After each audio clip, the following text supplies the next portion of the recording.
On the receipt of my mother's picture, also known as On the Receipt of My Mother's Picture Out of Norfolk, is a 1798 poem by the English poet William Cowper, written in memory of his mother.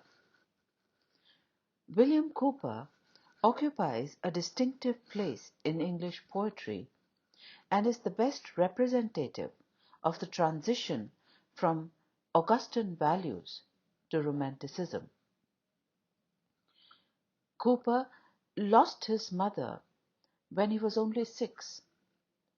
Later, in 1790, at the age of 58, he received a picture of his mother from his cousin Anne Botham, which inspired him to write this elegy.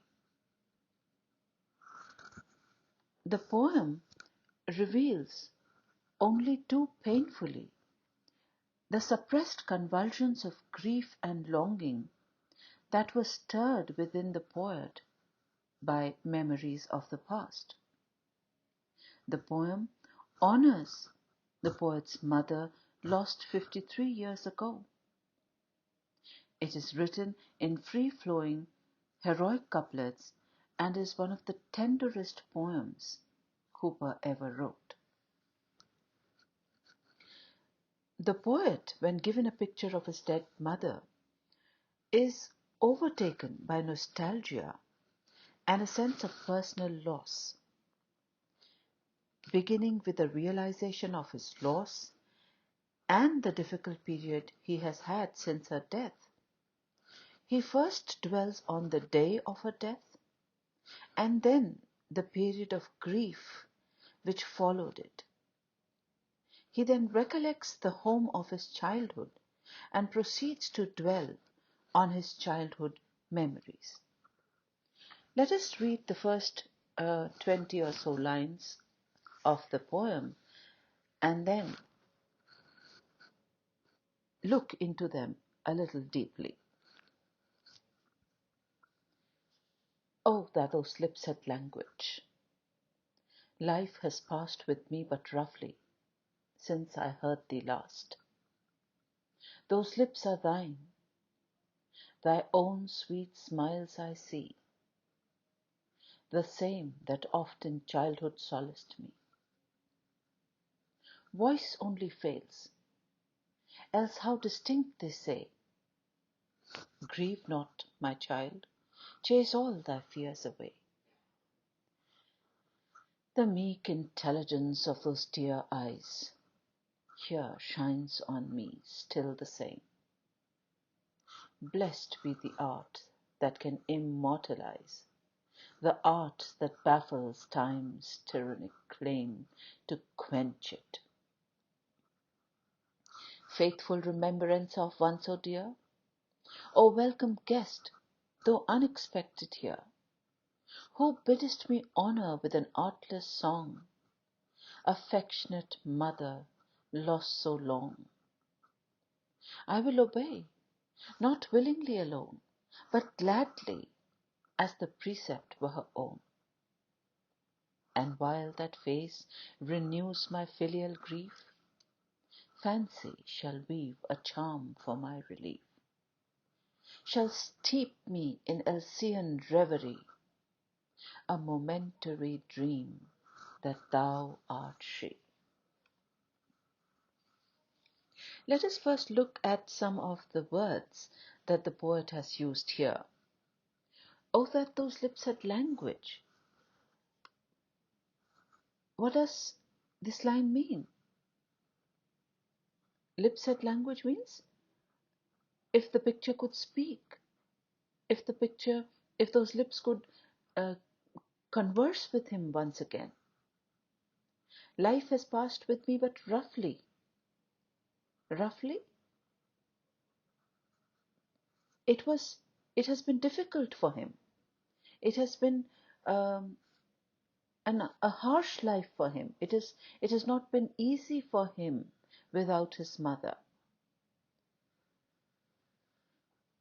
The same that oft in childhood solaced me.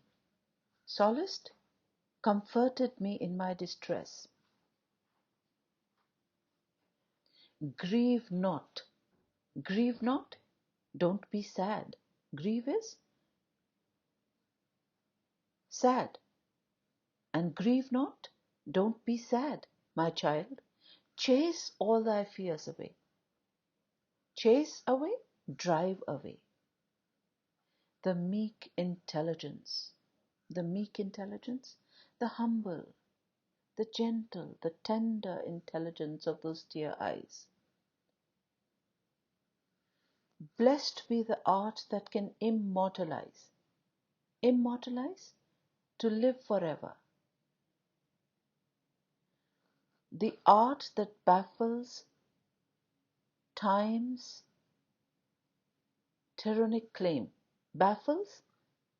Confuses. Tyrannic? Cruel. To quench it, to extinguish it.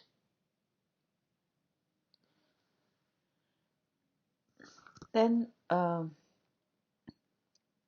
precept, a few lines down, you get the word precept. Precept means order, rule. Then you have this word filial. Filial means to personal. Filial means personal. Fancy. Fancy is another word for imagination. Shall weave a charm. Charm is a magical spell. Then Elcean reverie. Elcean, heavenly. Reverie, dream. A momentary dream. Temporary dream. That thou art she, that you are she. Okay, so what is the poet doing in these lines? As we see, the poem opens with the speaker wishing that the picture of his mother was real and that she could communicate with him. He says, "Oh, that those lips had language, that is, could speak, converse." What is the poet doing here? He is talking about his misfortune. He's had to live a life without uh, his mother, without the love, the affection, the care, the warmth the security of his mother.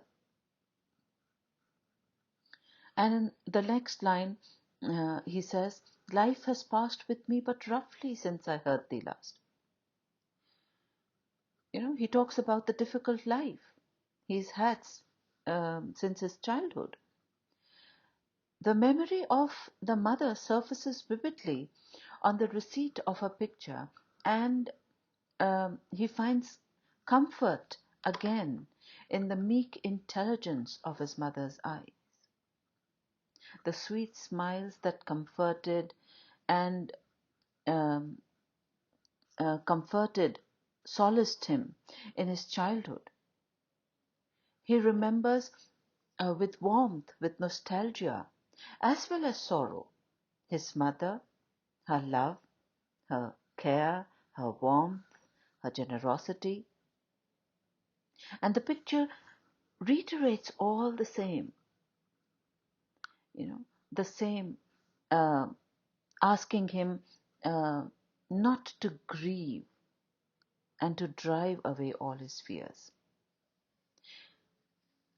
He experiences his mother's love shining on him still the same, defying time's tyrannic claim. Cowper refers to the impact of time. He personifies time, calling it a cruel tyrant, a cruel ruler, which tries to extinguish, quench life, which takes a toll on everybody, on everything. But he finds solace in the fact that art has baffled, it has perplexed, it has puzzled time's tyrannic claim. and has bestowed a permanence, has bestowed immortality to his dear mother. And the meek, the humble, the tender, the gentle intelligence of those dear eyes, he says, shines on me still the same. So even though it has been a long time since his mother passed away, the poet is able to derive solace in his hours of distress from the picture of the mother. In the next few lines, Cowper welcomes his mother's memories stirred up by the unexpected gift, the picture of his mother. And he gladly undertakes to go down memory lane, relive the happy moments spent with his mother, and honor her with an artless song, taking it as a precept, and a rule, an order from her.